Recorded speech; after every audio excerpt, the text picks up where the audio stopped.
Hello, everyone, and welcome to another edition of the Dentzel Domain on Red State Talk Radio. I am your host, Ed Dentzel. It's Tuesday, and is it bragging at this point when I keep telling you how beautiful it's been in Florida?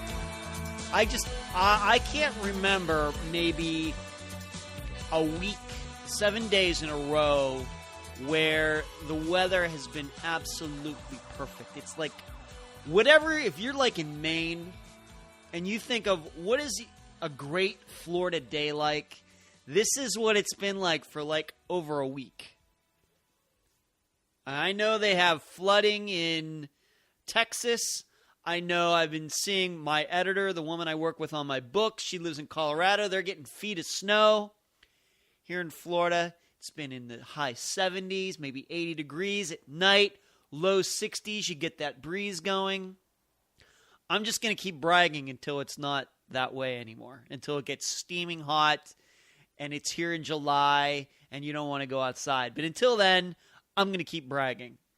Went shooting yesterday and finally figured out how to pull that trigger on my Glock. The Glocks have that kind of weird trigger. They have a trigger safety. There are no external safeties as you would usually know them with other guns like a Beretta or something like that.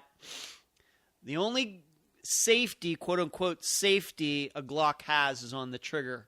That you actually have to have for the trigger to move, you actually have to have your finger on the trigger and be pulling it backwards. And I'm not going to try to get into describing that on here, but have not mastered that. But yesterday, towards the end of my session, and I'm going to say I shot about 120 rounds yesterday. I'm going to say wasn't in there very long. I go through it very fast, and I've been trying to shoot faster instead of worrying about hitting the bullseye, taking my time like 5 or 7 seconds between each shot. I'm trying to get that down to like a shot every second or so. I know even that's not really, really fast, but it's a lot faster for me. And just making sure that I can at least hit somewhere around the middle of the target, shooting like maybe 1 shot per second or something close to that. So that's what I was working on yesterday. And finally, towards maybe the last third of that session, I finally got the handle on that to the point where at 25 feet, and I had my 31-round magazine in the gun by that time, which is spectacular. I absolutely tore the center to the high center of the bullseye of that target up at 25 feet, shooting fairly fast. I mean, it's the best shooting that I ever did yesterday. That final, like I said, about the final 40 shots were the best I've ever done. And I have a picture of it up on my Facebook site. If you can do a search for Edward Dentzel, and you'll find it there. But it was really good, taking the slack off of the trigger and squeezing, not pulling it, but squeezing it. And I just continue to love that gun. I continue to say this. It's only jammed once, and that's when my dad was here, and he was shooting it for maybe his third shot out of the gun. One of the cartridges, when it ejected, what do they call it, stovepipe or whatever it was. And I think it's just because he wasn't holding the gun solid enough. I've never had any jams, and I've probably put 600 to 700 rounds through that gun now, probably. So, and as you know, I'm a newbie. But yesterday, that last target that I had up there completely tore it up. Big, like I kept hitting the same part of the paper to the point where there was just a big hole in the target. I was just putting bullets right through that hole. So it was pretty spectacular, and I had a fun time. But it's fun. You go through those rounds so quickly, it's just like, boop, you're done. And I'd like to be able to spend more time there shooting, but as you know, ammunition isn't cheap, and I'm there by myself. That's why I've had a woman who's a friend of mine go. She's big into guns, and she's gone with me a couple times. And so you get to be there longer because there's both of you shooting, and you get to talk about what you're doing, and so that's the fun part of it as well. You go by yourself, time goes by so fast. So there you go. Let's move on to the show. But I'm loving my Glock 19. Just absolutely loving it. Something that I didn't get to yesterday, and this goes back to something I was talking about last week. Did you see that a missile blew up? North Koreans claiming they can do this, they can do that. And they tried to shoot off a missile, was it this past weekend, and it blew up. I didn't see any video of it, but it sounds to me like it blew up on the pad or shortly after it got into the air. Reminds me of course, we launching rockets in the United States, sometimes things don't go the way we planned either. I know most people, they think of NASA and rockets and disasters. They probably think of the Challenger and Columbia disasters that happened. But if you go on YouTube, you can watch quite a few videos of NASA blowing some rockets up as well, some malfunctions. Not just going back to the early 60s, but more recently. But North Korea, whereas we get maybe one out of, our percentage rate, of course, is very high. We have a very high success rate. North Korea, it sounds like it's 50-50 whether one of those rockets is ever going to get off the pad or not. And I continue to remind all of you, it's not us or, NATO or China or Russia that is keeping North Korea from excelling in this particular endeavor. What's keeping them from excelling at the mastering of missiles and nuclear weapons is simply the technology. Now, granted, yes, they haven't been able to, maybe they've gotten a little bit, they've stolen maybe a little bit from China and elsewhere.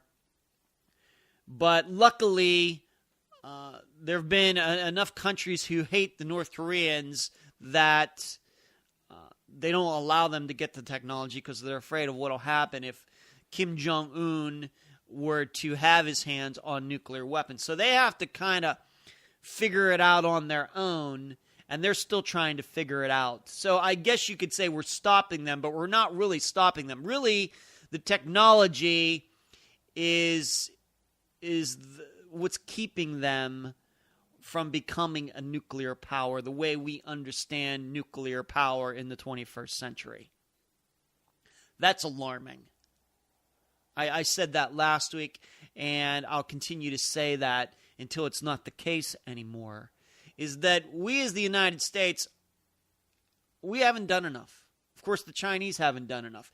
Other countries have not done enough to keep them, the North Koreans, from getting this technology. There's an episode of Star Trek Voyager, which I know a lot of people, if they're real hardcore Star Trek fans, they're not big fans of Voyager. I loved Voyager, especially, I'm not going to lie to you, especially once 7 of 9 got involved. But actually, it got better before that. I'm going to say like the season before 7 of 9, the character was introduced, it started getting good. First couple seasons, a little weak. But there was a episode where Voyager gets caught in the orbit of this planet that is spinning, and the time on that planet is happening at a different rate. So for every second that Voyager, or every minute that Voyager was experiencing time, this planet was experiencing like a day or a week or something like that. So it was maturing very fast, and Voyager gets to watch as this country goes from like the Stone Age to the point where its technology is even better than Voyager's. And this is kind of what watching North Korea is like for me. You're just watching them slowly get better at this stuff. Having mistakes, blowing stuff up, their own stuff up by accident, but slowly working toward that point where the rest of us are going to be very afraid of them. And we have to wake up every day just crossing our fingers. Unlike, you could say, at least until recently, like Iran, where there have been overt acts, mainly by Israel, with some of our help with the Stuxnet virus and some other things. And you could even say there have been some suspicious deaths of scientists, nuclear scientists in Iran, if you want to delve into that. That there have been overt acts to stop their, or at least slow down their program. Nothing like that going on in North Korea, mainly because those two countries are very different. Iran is a very, very open country compared to North Korea. It's easier to get people and technology into Iran to foil their nuclear aspirations than it is North Korea. That's what makes it so tough. So, but we're watching it. We're just sitting back watching it. And really, to me, it's like watching a very slow train wreck. And there's nothing you can do about it. It's, or watching, it's like you see these two trains, they're like a mile apart. They're not going that fast. They're maybe going 15, 20 miles an hour. But they're on the same track. They're heading toward each other, and there's nothing you can do about it. Even if each of them were to put on their brakes right now, they are still going to hit. This is like what it's like watching right now. Of course, the best you could probably do in a case of two trains going to run into each other is to push one of them, try to get one of them off the rails. If you could do that, push it off the rails somewhere, somehow. But it doesn't look like we're willing to do that. We're not willing to take those risks. And I'll say it again every time this topic comes up. It amazes me that the United States and China haven't been able to get together on this, along with the Russians. It could be something that could unite us, because it seems like our relationships are going in the wrong direction. It seems to me that our relationship with China is going in the wrong direction. And should Donald Trump be president, I think that'll definitely be the case. And I'm not so worried about the economics of that. I'm worried about the military aspect of that. Everybody's so focused on jobs going to China, products coming into our country from China, that they forget that if we get into some economic war with them, it's the military side of it that's much more dangerous. As long as you trade with people and you do business with other countries, you'll probably get along fine. If you don't, then something different will happen. In fact, you could say, for example, with Russia, with our relationship with them going the wrong direction, mainly because of the administration we've had for the last 7-8 years, is if we were to do more trade with them, do more business with them, and I know we do a little bit, those kinds of things probably would, the things like attacking the Ukraine and Crimea, not the Ukraine, in Crimea Peninsula that happened a few years ago that continues to this day, maybe that stuff doesn't happen.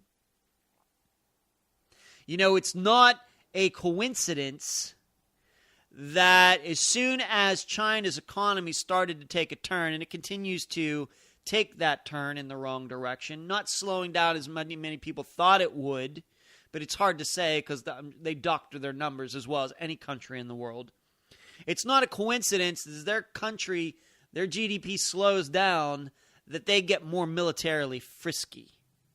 That's not a coincidence. All right? With them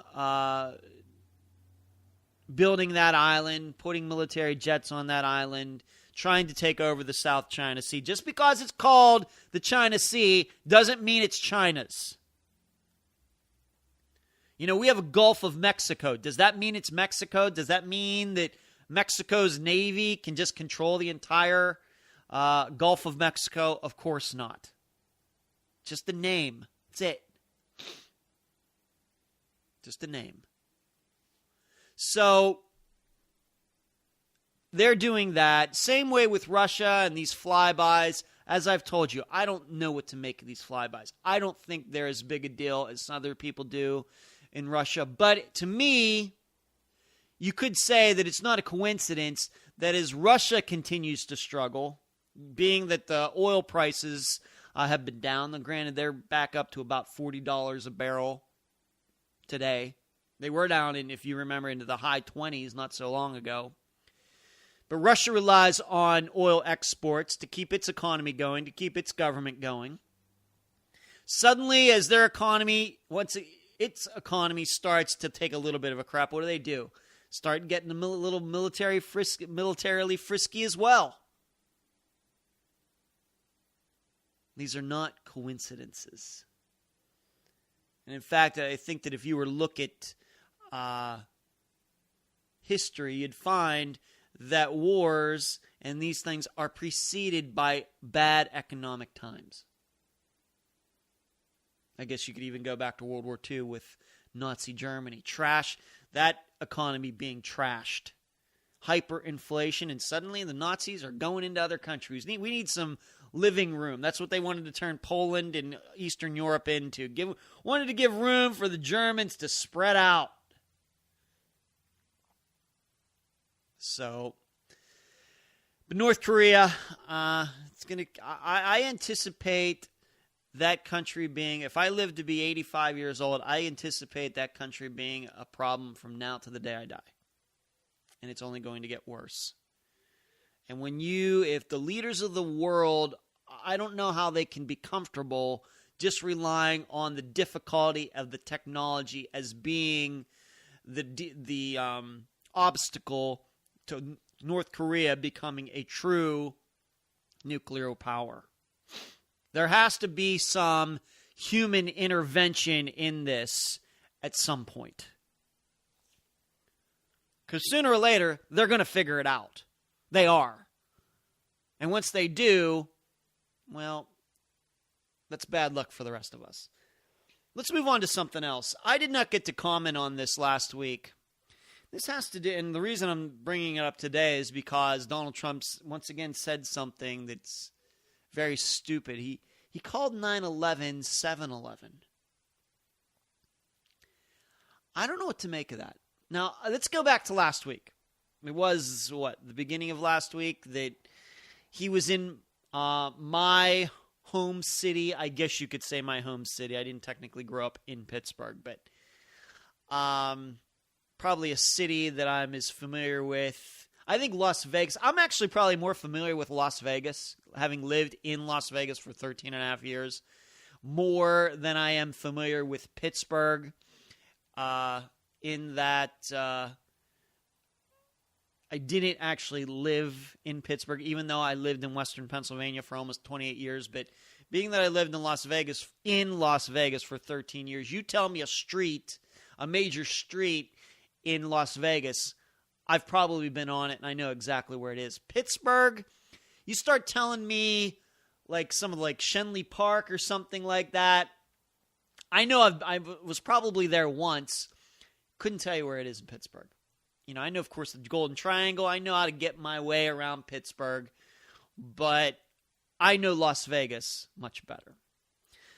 But I'm from Western Pennsylvania, so Donald Trump goes there, and he asks about Joe Paterno.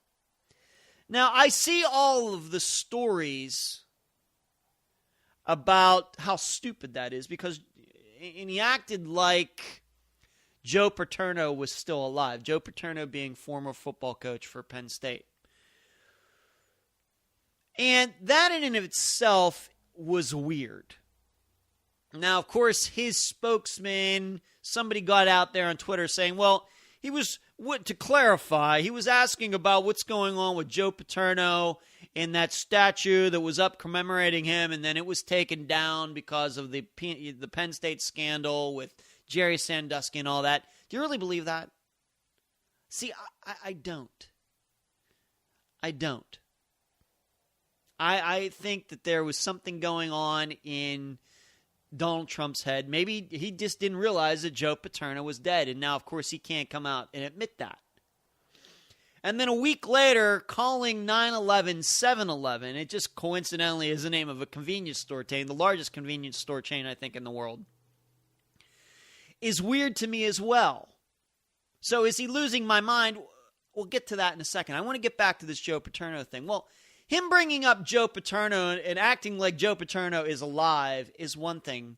I mean, that's stupid. But it also tells me that he doesn't do a very good studying of his audience either. He thinks since he's in Pennsylvania that he can just bring up Joe Paterno and people are just going to say, oh, look, he knows Pennsylvania. You do not bring up Penn State sports in Pittsburgh, Pennsylvania.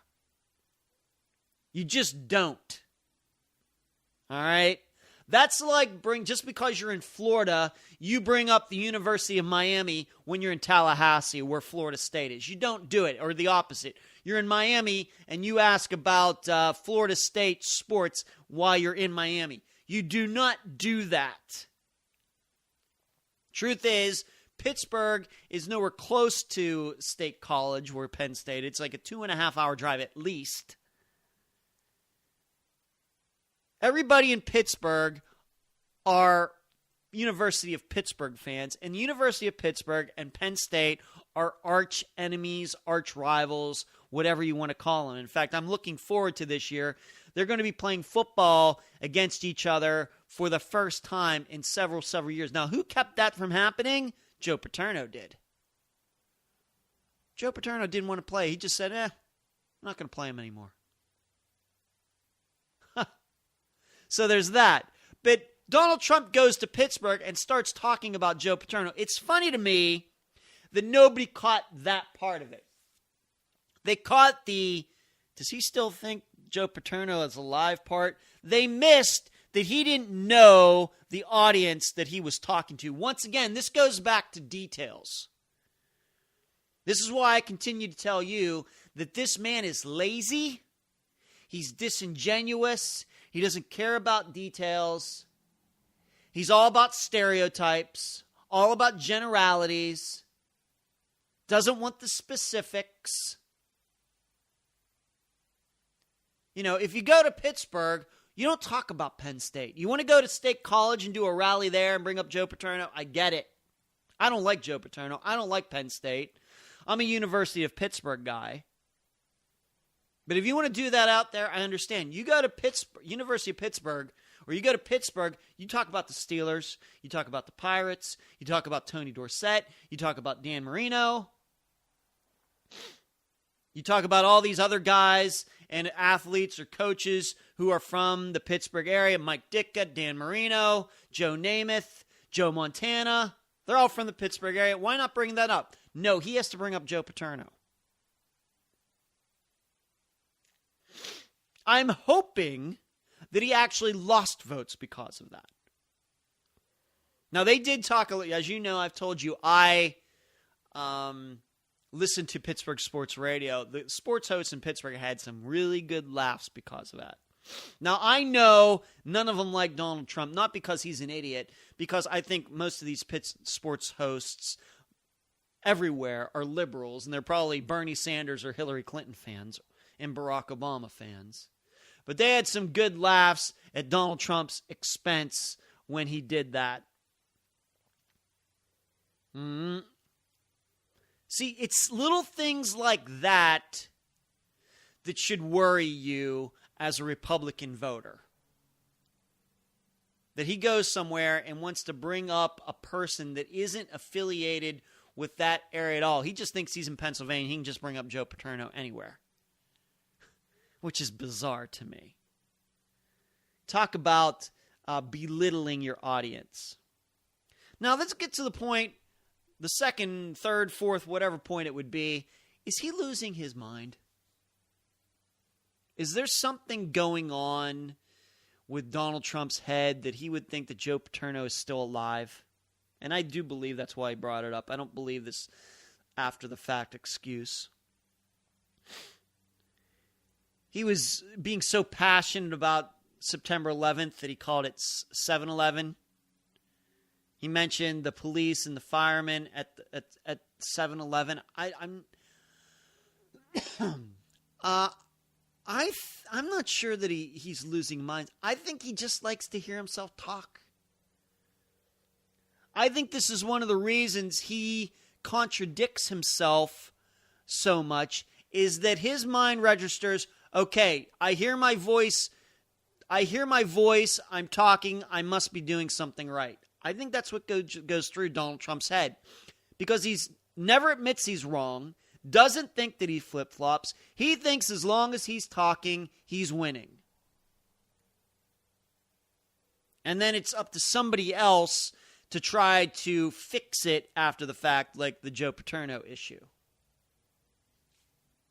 Now, I haven't seen, I'm not saying it doesn't exist, I haven't seen a reasoning, an explanation for why he said 7-Eleven instead of line 11. Did he meant to say 7-Eleven? Did he really mean that on that day he saw some cops and firemen at a 7-Eleven on 9/11? Is that what he meant to say?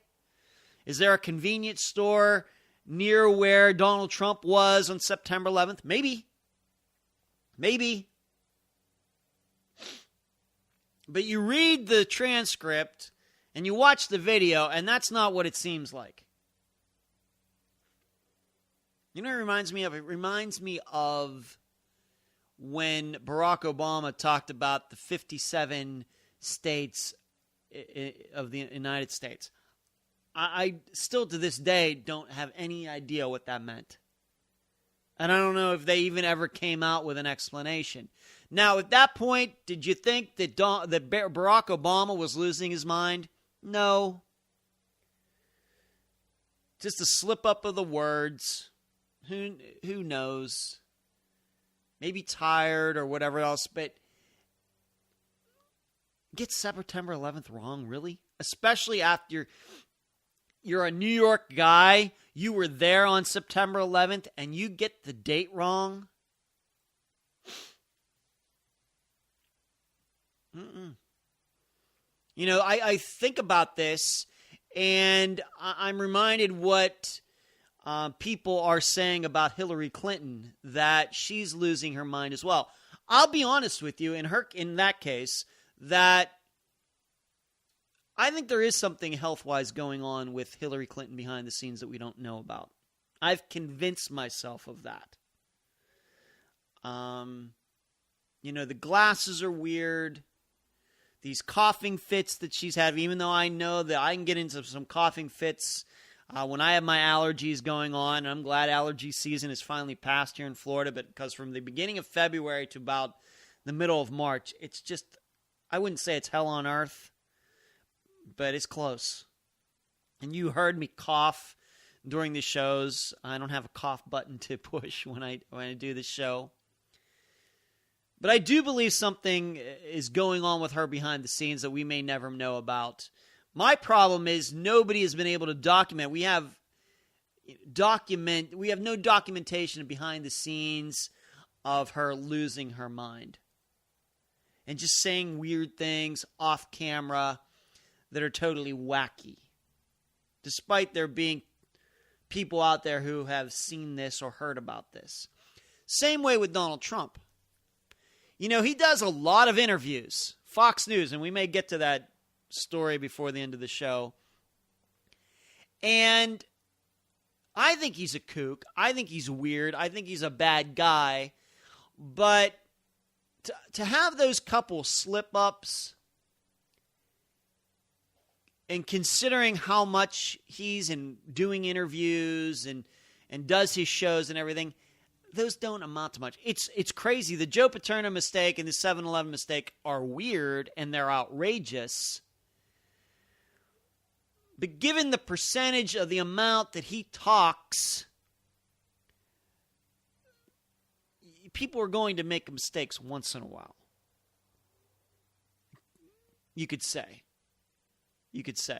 So I'm not going to tell you. I know that at redstate.com, and I know that's the other red state that I've been going to a lot more recently, want to push the idea that Donald Trump is some sort of degenerative disease of the mind.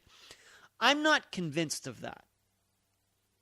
I think he's just outrageous. I think he doesn't care what he says. And once again, I think his brain registers, as long as I hear my voice, I'm doing the right thing. Doesn't matter what's coming out of it. And we've all had people like that in our lives who just want to talk, and don't know what the heck they're talking about. But they know they feel really comfortable when they're talking. They can't stand listening to people, but if they're talking, they think they're impressing the heck out of everybody. And that's who Donald Trump is. And when you think like that, and you don't care about what you say, mistakes are bound to be made. Big ones. And I got to go to the break. You've been listening to the Dentzel Domain on Red State Talk Radio. The voice of American conservatism. WRS Digital, Red State Talk Radio.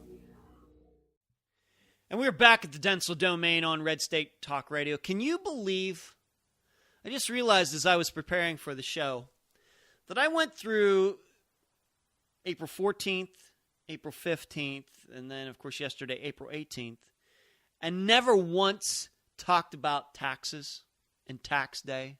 I think I talked about maybe taxes a little bit. Maybe I know Ted Cruz, when he did that interview this weekend for 40-some minutes, he brought up his tax plan and went into a depth explanation of it, which I thought he did very well, mentioning how his plan does not have a value-added tax. It's kind of a swear word in the swear words in the United States. Europe has them. We do not.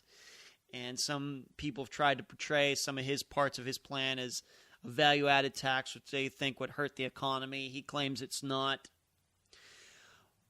But I didn't talk about taxes at all.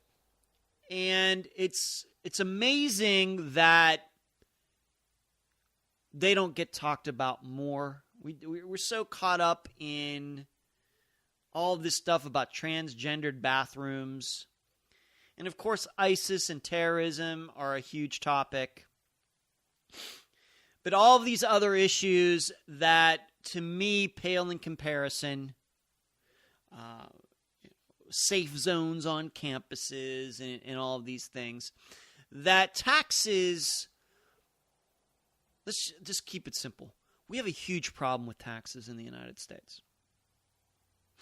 We have a huge problem with them. Our tax system is not indicative. Simply put, let's just put it at the basics. Let's just forget what taxes are supposed to do. Remember, reason taxes exist is to collect money for the government so government can run and can function for whatever mechanisms that it's supposed to, whether we like them or not. The unconstitutional ones and the constitutional ones. That's where we're at in the 21st century. Taxes are, period, supposed to be about the collection of revenue. Unfortunately, taxes, along with the government department, the IRS, that collects those taxes, have become something else. Taxes have become a way to reward certain people and punish other people. That's what it's become. I don't know how you can get anything else out of the targeting of the Tea Party groups. And we know, going back several decades, that the IRS has been used for all sorts of nefarious purposes, both by Republicans and Democrats. Let's just admit it. And when I say Republicans, I'm thinking of Richard Nixon in particular. And so that's been a real tragedy of our tax system. But really, it's the tax system that makes it possible. That's what makes it possible. The truth is if we had a simpler tax system, and what I mean by simpler, I mean not just individual taxes, but business taxes and sales taxes and everything else, you wouldn't be able to use the IRS or some tax collection department. It couldn't be used as a weapon. It's the tax system that allows it to be used as a weapon, and then there are politicians that figure out how to use that weapon for those purposes, to beat down political adversaries. But it's the weapon in this case that, what it should be is we should have a tax system, but it should be simple enough, it should be transparent enough that, and the audit process, for example, and that's what we're talking about being targeted for audits, and we know how difficult those things can be, or simply denying in the Tea Party cases, groups just wanting to sign up to be 501c3s and IRS people asking them all these intrusive questions that should never come to be. I mean, let's just put this right out there. The reason that there are 501c3s and 501c4s and 501c76s, I'm making that up, is because our tax system is a disaster in the first place. All these special stipulations, and there are a lot of people, too many people, both in government and not, who love that stuff. That's the reason they continue to exist. I'm sure if you did a poll about our tax system in the United States, most people would hate it. Most people would say overall that the way they have to do their taxes and how much they pay in taxes and all of this sucks. The problem is that a lot of people don't want to get rid of this deduction. They don't want to get rid of that deduction. Tax credits for children, and the truth is, none of it should exist. And I don't know if enough conservatives talk about that enough. Once again, this is one of those touchy topics. All right? It's a very touchy one because you have to figure out, do you want to be honest or do you want listeners? And I've told you that I think over the years, the last 20 years, conservative media people have been more intent on getting listeners than actually telling the truth. Because the truth is about our tax system is, all you conservatives who love all those tax deductions for this and that, a true conservative tax system would not have any of those. Are you willing to give any of those up? Your average conservative on the street is going to say no. And in that way, those people are no different than people who send their conservatives who send their kids to public schools. You're killing us, man. You're killing us.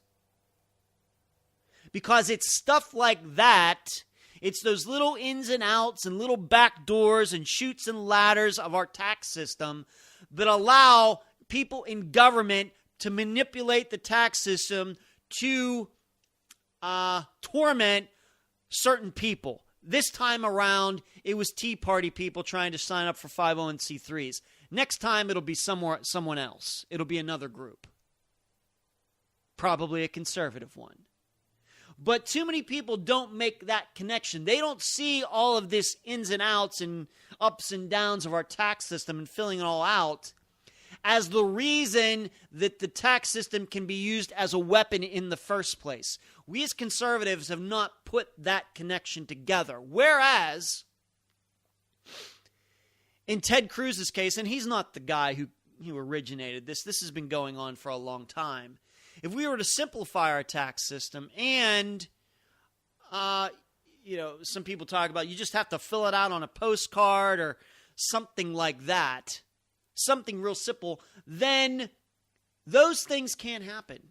What went on at the IRS can't happen because it's so easy to fill out your taxes. There aren't all these deductions. You don't have to sign up. There would be no such thing as a 501c3. There would be none of this stuff. Which just wouldn't exist.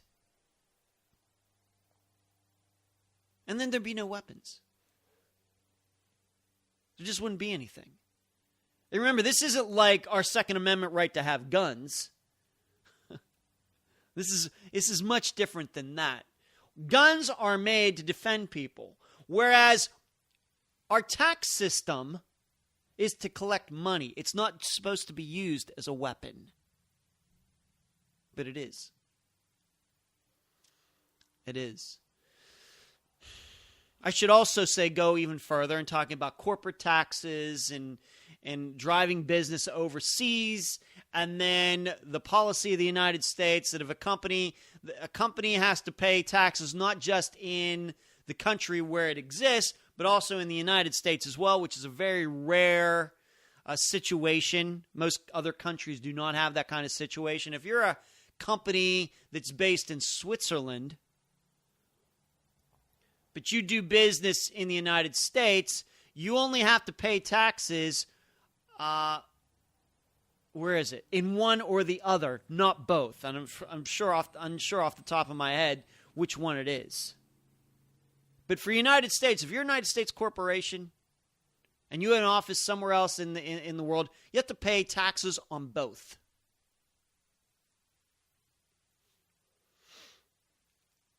And in that way, our tax system is not relative. It's not related to our idea about equality and the pursuit of happiness. You look at our tax system, and it's hard to say that its basis is the pursuit of happiness. It looks like, you look at our tax system, it looks more like our pursuit of sadistic, masochistic torture of people and ourselves, others and ourselves. So there's that. And on top of that, I'm of the firm impression that, and this is one way that I would disagree with Ted Cruz, is that everybody needs to pay something. He has something that anybody earning under $30-some thousand doesn't have to pay taxes. I think that's a total mistake. I think it's a total mistake. The fact is, if you're going to have an income tax, and I'm against an income tax, it's a tax on survival. I think it's unconstitutional. I know it's an amendment. It should be repealed. But if you're going to have an income tax, then everybody should have to pay something. If you have income, you should have to pay something. Now, I'm all for making the capital gains tax zero, zeroing that out, and all sorts of things that I think can get our economy going. But when it comes to the income tax, if you're going to tax some people working, then you got to tax everybody working. And if you're not going to tax certain people while they work, then nobody should be able to be taxed while they work. Because it's been stated, not originally by me, but when you start telling people they don't have to pay taxes on what they earn, it's funny how they just stop caring about what the tax rates are. And that's a situation we're already in the United States. The reason it's hard to change the tax structure is because you have a lot of voters who don't pay any income tax anyway because they're exempted. Which I think was a short-term fix for a long-term problem. And I guess some people would say that was a way to get the votes of people who make less money. So we have a long way to go. If there is any disaster, it's no surprise to me that the finances of our government are horrible and our tax system in the United States is horrible as well. I think those two are related. I don't know if I have time to really have to sit down and think about all the permutations of that, but I think they're related. I think that if you had a simpler tax structure in the United States, some flat tax, get rid of all these deductions, I think that you'd find out an easier way of what the government is going to get on a yearly basis. It'd be easier to predict how much money the government's going to take in. And then from that, maybe you could get a balanced budget once in a while. But with all these deductions and this and that, and you could do this time but not next time, and move this from line 30 down to line 75, and then you deduct. It's funny how I'm sure the government is surprised how much money it gets, however it's collected every quarter, every April 15th, or however it works out. I'm sure it's surprised every year. Can make no prediction because our tax system is so convoluted. And has been said many times, if you have a fairly complex tax structure, say you work in multiple states or whatever else, and you have children, and you have a house deduction, and you have this, you could get 10 different tax accounts to do your taxes, and each one of them would come up with a different amount that you owe every year. And as long as that's the case, we're not going to get any, we're not going to have any fiscal responsibility in this country. We're just not. The attitude is always going to be, well, we're going to spend way more than we take in, and we don't know how much we're going to take in, and yeah, there's going to be a deficit. We're just going to keep doing it that way. I think that's the attitude.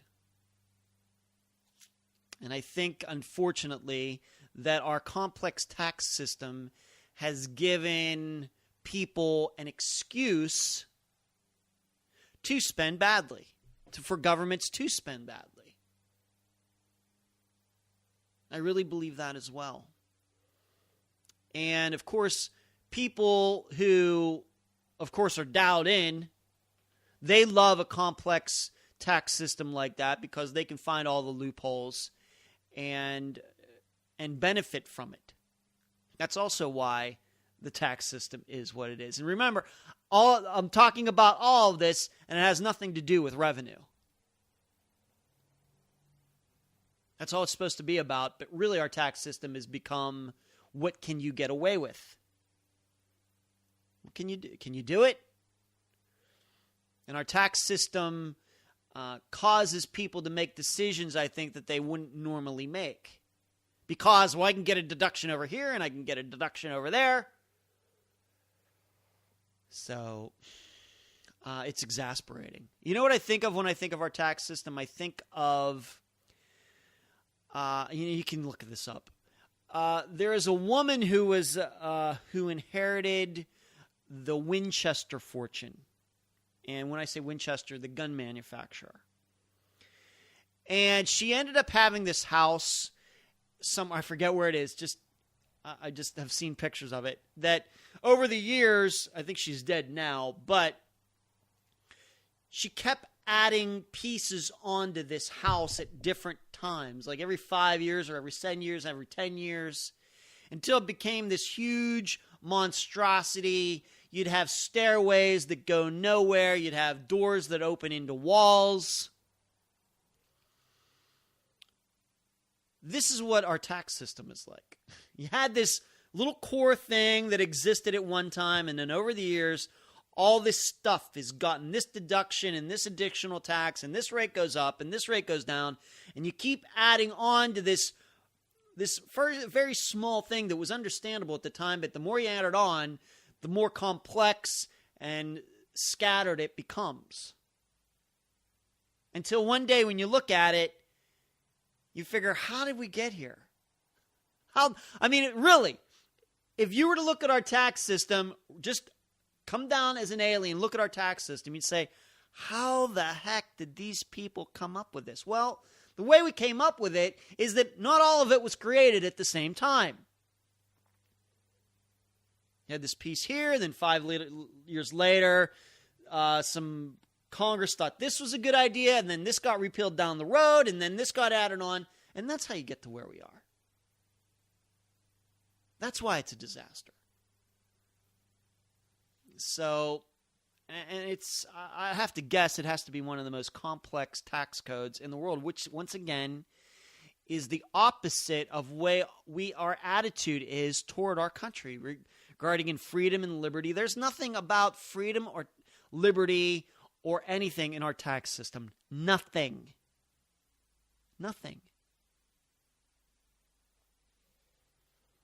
So that's my dissertation on taxes, being that I didn't, and how you go back. I mean, Ted Cruz has a plan.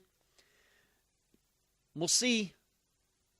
We have to bite at it little bit by little bit by little bit. We'll see. And of course, the spending, that would have to change too, because as I've told you, there's no tax system in the history of the world that can cover the amount of spending that we're doing in the United States. We are taking in, the funny thing is, We're taking in more money than ever in the United States. As far as tax revenue, we're still running deficits. Go figure that one out. Let's move on to something else before I leave. Cruz and gay marriage. He was confronted about gay marriage somewhere, and he had I thought, a great response to this. And I don't know if his explanation flies in all conservative sectors. I know that there are many conservatives out there who believe that we should have an amendment to the Constitution with marriage can only be between a man and a woman. Likewise, I know that there are people out there who think that we should have an amendment for abortion to be illegal over the entire United States. And so when Ted Cruz starts talking about how gay marriage needs to be a states' rights issue, it's going to ring true to a lot of people, but I think that there are going to be a lot of conservatives who agree with him on many different things that are going to hear that and not like it. And in fact, if you go to some comment sections and doing research for this show, because research is allowed, you see that there are conservatives who don't believe that the states' rights defense is good, or it's strong enough where they believe in it and they believe it's wrong. It's a tough one. You know my attitude toward gay marriage. I don't think the states or the federal government should know who's married at all. I don't believe it's any of their business. I'm not married. I could date women for the rest of my life, never have to sign one piece of paper, maybe even have children with them. I'm not condoning that, but just saying you could do that, never have to sign a piece of paper between me and her. Could do it all privately with an attorney for some sort of inheritance or who owns what. The state could never get involved. But suddenly, if two people want to have some sort of ceremony in a church with this and that and the other thing, suddenly they have to fill out all this paperwork. That's bizarre to me.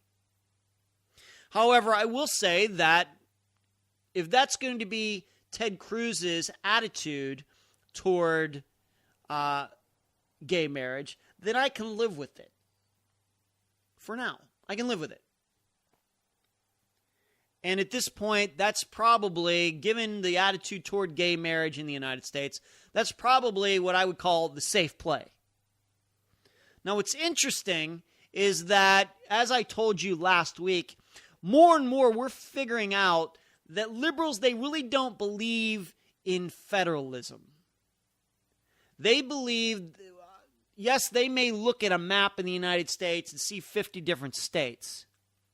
But really, in their heart of hearts, they just see it as one big country, and it should be one law for everybody.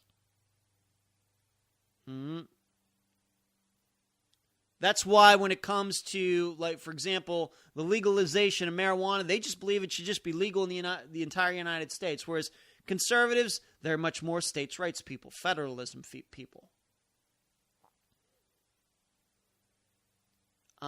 So in this particular case, gay marriage, they want gay marriage for the entire United States, and they want to dare states to rebuke it and to reject it. They want to dare it, because then liberals want the power of the federal government to come raining down on that state that would oppose a federal law. It's very much like what they're trying to do with North Carolina, for example, with Bruce Springsteen not wanting to play there, and these companies not wanting to do business there because of what's this transgendered law that North Carolina has enacted. And I haven't really talked about that. Maybe we'll do that tomorrow. But that's the way liberals want it. They just want to see this country as no states, just one, not United States of America, just America. So then a law can get passed and everybody just has to live with it.